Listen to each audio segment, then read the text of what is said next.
लेकिन उस पुस्तक को भी लिखने वाला सबके सामने बैठकर नहीं लिखता।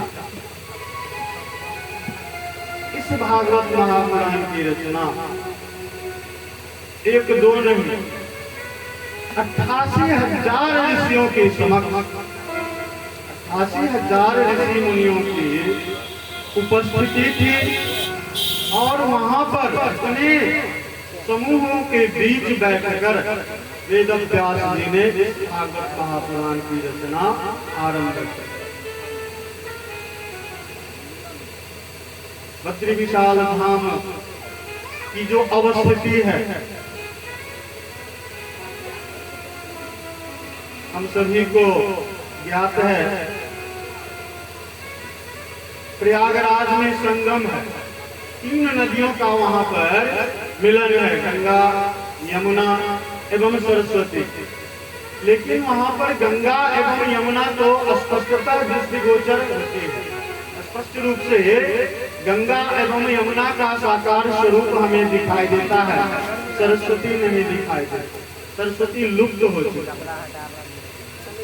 तो उस सरस्वती नदी का प्रवाह बद्री विशाल धाम, सरस्वती नदी के तट पर, वह सरस्वती नदी के तट पर बद्री विशाल धाम बसा हुआ। तो सरस्वती नदी के तट पर व्यास जी ने 88,000 ऋषियों के समक्ष इस महान, इस पवित्र ग्रंथ को रचित करने का कार्य आरंभ किया और वहीं इस महान ग्रंथ की रचना पूर्ण की। तो प्राथमिक सबसे पहले सरस्वती नदी का उल्लेख हुआ। इस भागवत महापुराण की कथा को परम आदरणीय भगवान के अंशावतार, भगवान के स्वरूप सुखदेव जी महाराज के द्वारा कल की कथा में उल्लेखित हुआ था कि भगवान अपनी कथा स्वयं अपने को ही सुनाते हैं।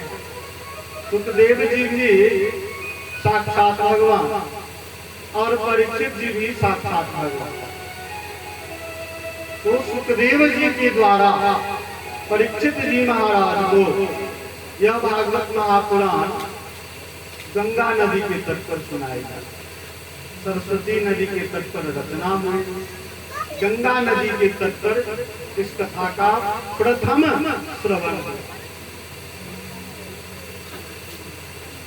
अब इस भागवत महापुराण में जिनकी लीलाओं का वर्णन, किनकी लीलाओं का वर्णन है? भगवान कृष्ण की लीलाओं का वर्णन। और भगवान कृष्ण की लीला का जो संपूर्ण क्षेत्र है, मथुरा एवं वृंदावन, उसकी अवस्थिति कहाँ है? किस नदी के किनारे है? यमुना नदी के किनारे। सरस्वती नदी पर लेखन कार्य, गंगा नदी पर प्रथम श्रवण, प्रथम वाचन कार्य एवं जिनकी लीलाओं का गुणगान हुआ। इस संपूर्ण भागवत महापुराण में जिनकी लीलाओं का वर्णन किया गया है, उनका निवास क्षेत्र, उनकी लीला का क्षेत्र यमुना नदी का।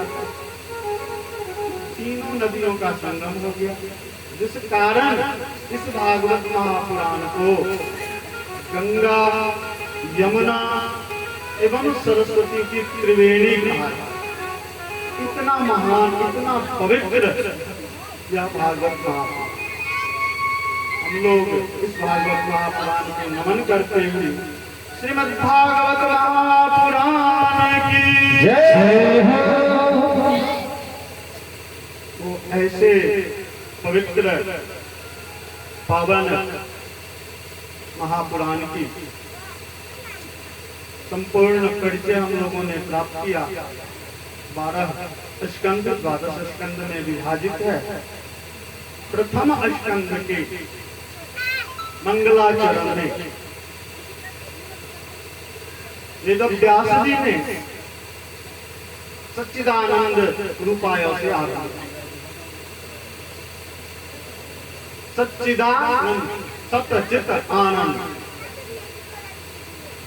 प्रत्येक व्यक्ति की आकांक्षा, इच्छा, अभिलाषा रहती है कि हे भगवान, हे प्रभु, आप हमारे ऊपर इतनी कृपा बनाए रखिए कि हमेशा हमारे जीवन में प्रसन्नता बनी रहे, हमेशा प्रसन्नता बनी रहे, मेरे जीवन में कभी दुखों की छाया नहीं आई। लेकिन हम मनुष्य हैं, देवता तो है नहीं। जिस देवता ने 84 लाख योनियों में जीवों को प्रवेश कराने का बीड़ा उठा रखा है, उन 84 लाख योनियों में सबसे श्रेष्ठ है, जिसका उल्लेख कल की कथा में हुआ, बुद्धि के बल पर। तो सर्वश्रेष्ठ होने के बावजूद भी, बुद्धि होने के बावजूद भी स्वार्थ बना हुआ कि हमेशा प्रसन्न रहे। लेकिन व्यास जी कहते हैं कि एकमात्र हमारे भगवान हैं जो सबको समान भाव से देखते हैं। और हमारा स्वभाव क्या है कि पड़ोसी की बात तो दूर जाए, संतानों के प्रति भी अब समान भाव की स्थिति नहीं रहती। ऐसा स्वभाव और आकांक्षा रखते हैं हमेशा प्रसन्न रहने का। एकमात्र ऐसे भगवान हैं जो सदैव प्रसन्न रहते हैं और सबकी प्रसन्नता के लिए तत्पर रहते हैं। उनका स्वरूप सदैव दूसरे के कल्याण के बारे में सोचते रहता है, सदैव जीवों के कल्याण के लिए चिंतित रहते हैं। तो ऐसे आनंदमयी स्वरूप भगवान श्री कृष्ण को बारंबार प्रणाम करते हुए, अभिवादन करते हुए व्यास जी इस महान ग्रंथ की, इस महापुराण की रचना आरंभ करते हैं और कहते हैं कि हे प्रभु, जिनके द्वारा इस विशाल संसार का निर्माण हुआ है, निर्माण करने वाले भगवान हैं और इन्हीं के द्वारा इस संसार का संचालन होता, पालन पोषण होता, सभी जीवों को आहार की प्राप्ति होती है। हम मनुष्य इतने अज्ञानी हो जाते हैं कि किसी भी कार्य के बारे में कहते हैं कि मैंने इस कार्य को किया है। और आज सोचना होगा कि हमने कुछ भी नहीं किया, मेरे द्वारा कुछ भी नहीं किया जा सकता। जिस प्रकाश में हम अपने सभी कार्य को पूरा करते हैं, अपनी गतिविधि को बढ़ाते हैं, उस प्रकाश को उत्पन्न करने की क्षमता मनुष्य में नहीं है। निश्चित समय पर भगवान भास्कर का सूर्य का उदित होना, निश्चित समय पर उनका अस्त होना,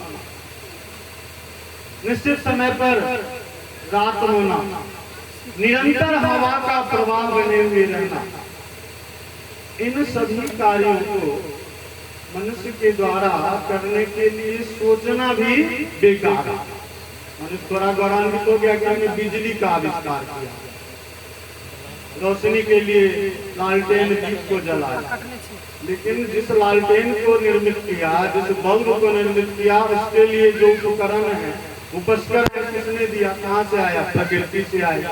प्रकृति को निर्माण करने वाले कौन है? भगवान। तुमने क्या किया?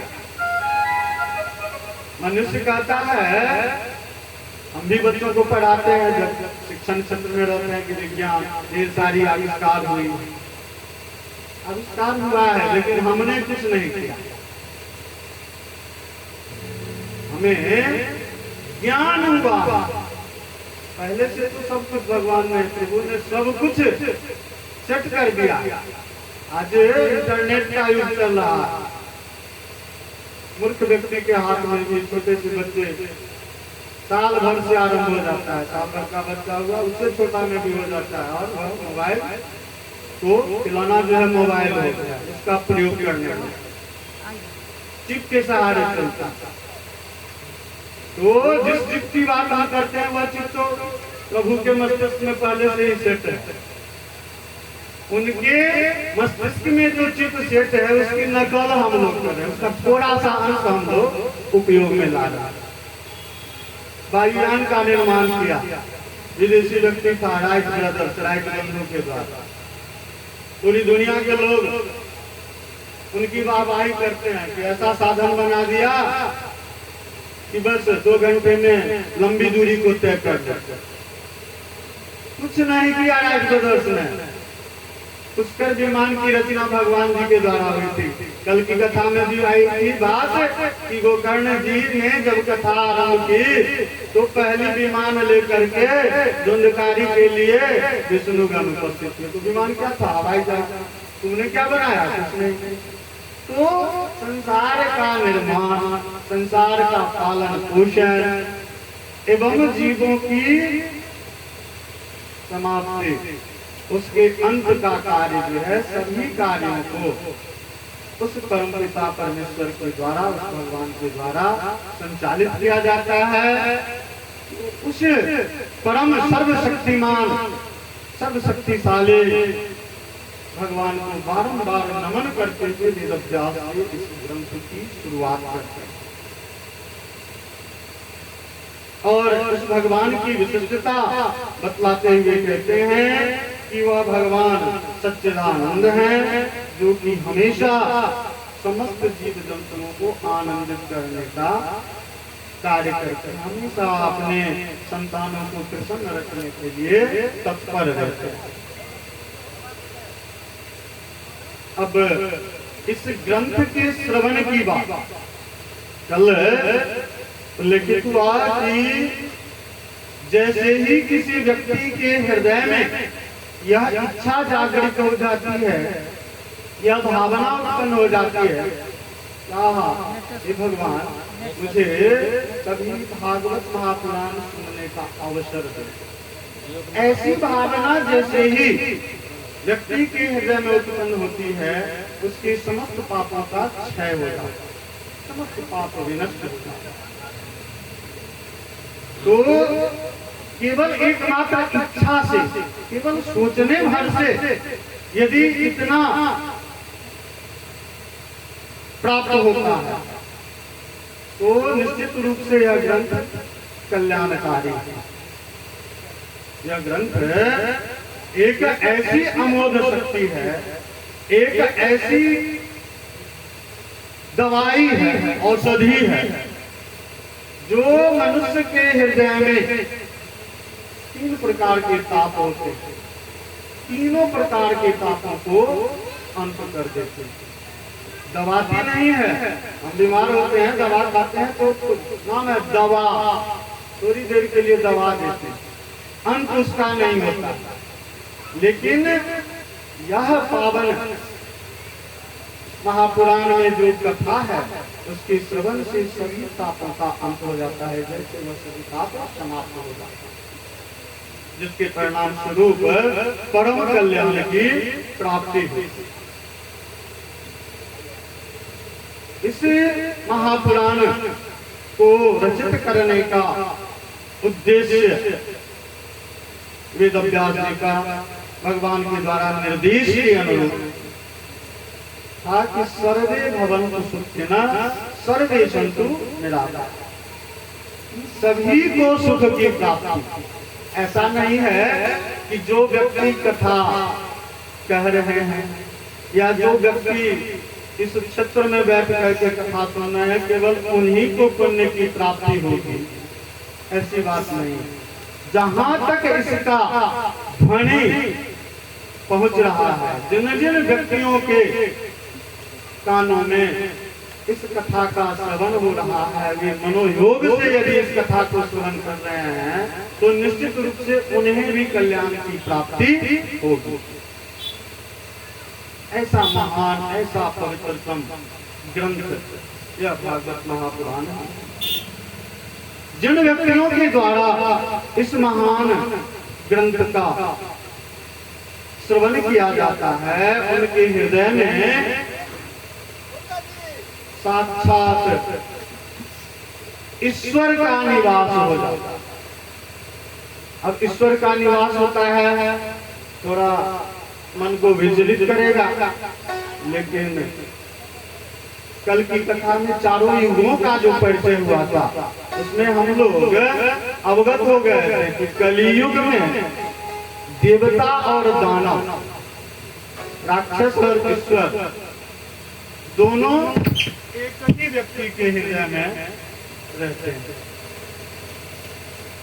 यदि हम सदकर्म की ओर हमारा झुकाव रहता है, हमारी अच्छी प्रवृत्ति रहती है, हमारी भावना रहती है, सबका कल्याण हो, मेरे द्वारा किसी का अहित न हो, तो हमारे हृदय में ईश्वर का वास हो गया। इसके ठीक उलट विपरीत सदैव ध्यान में रहा कि कैसे उनको चोट पहुंचे, उनका क्षति कैसे हो, केवल मेरा ही कल्याण। तो इन भावनाओं से युक्त हो गए, राक्षसी प्रवृत्ति हो गई, आप कहते हैं दानव का निवास हो गया। तो उस दानव के निवास को स्थापित नहीं होने देने के लिए, उस दानव को प्रवेश नहीं करने के लिए, यदि प्रवेश हो चुका है तो उसको निकालने के लिए इस महापुराण की कथा का श्रवण कल्याणकारी है, महौषधि के समान है। आरती में आता है कि सुमहौषधि, सबसे बड़ी औषधि, उससे बड़ी कोई औषधि दवाई नहीं है। ठीक है, औषधि है, दवा खाएंगे बीमारी ठीक होनी चाहिए, लेकिन इस महौषधि का फल कैसे मिलेगा? ग्रहण करेंगे तो फल कैसे मिलेगा? इस कथा के श्रवण का फल तभी मिलता है जब हम अपने मन में यह परिकल्पना कर लें कि हे प्रभु, इस कथा के श्रवण से, आपकी लीलाओं के गुणगान से मेरा कल्याण तो हो ही, मेरे साथ समस्त जीवों का कल्याण, हमारे समस्त भाई बंधु इष्ट मित्र परिचित अपरिचित जितने हैं सबका आप कल्याण कीजिए। ऐसी भावना से जब हम कथा का श्रवण करते हैं तो निश्चित रूप से हमारे हृदय में भगवान विराजमान हो जाएंगे और हमारे मन में हमेशा ईश्वरीय प्रवृत्ति उत्पन्न होगी। हम सत्कर्म की ओर लग जाएंगे, हमेशा हम भक्ति की ओर बढ़ते रहेंगे। तो जब ऐसा होगा तो असाध्य बीमारी का भी अंत हो जाएगा। कुछ वर्ष पूर्व हम लोग कोरोना जैसी बीमारी से ग्रस्त हुए थे, बहुत भयावह स्थिति। तो उस कोरोना जैसे असाध्य बीमारी से भी छुटकारा पाया, ऐसा परम औषधि। मंगलाचरण के बाद वेदव्यास जी ने प्रथम स्कंद के मूल विषय वस्तु को आरंभ किया, लेकिन इस महापुराण की विशिष्टता का जो लोगों ने वर्णन किया, उसका मूल तत्व क्या हुआ, जागृत किया गया है, परिचय दिया गया है कि इतनी अमोघ शक्ति है इस महापुराण में, और हम लोगों के आंखों के पर्दा पड़ा हुआ है, मस्तिष्क में ईश्वरीय प्रभाव के बदले राक्षसी प्रवृत्ति समाई हुई। जब तक हम अपने आप को जागृत नहीं करेंगे तब तक हमें यह सौभाग्य प्राप्त नहीं होगा। संतों के द्वारा एक भजन, एक जागृति भजन प्रस्तुत की गई है, कुछ ही पदों का है।